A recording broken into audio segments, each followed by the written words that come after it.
Ай-яй-яй. Гороховый суп. С копчеными В костями. исполнении дяди Васи. С копчеными костями. Так. Да он не мешает. Конечно. Ай-яй-яй-яй-яй. Ребрышки. Салатик. Не-не-не, а сделай так по этому самому. Исполни, братан. Исполни. Вот так вот. Дядь Вась, так, а вы Здесь- тоже так по паре решки.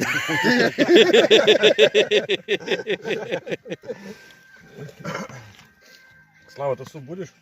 Конечно, будет. Круто.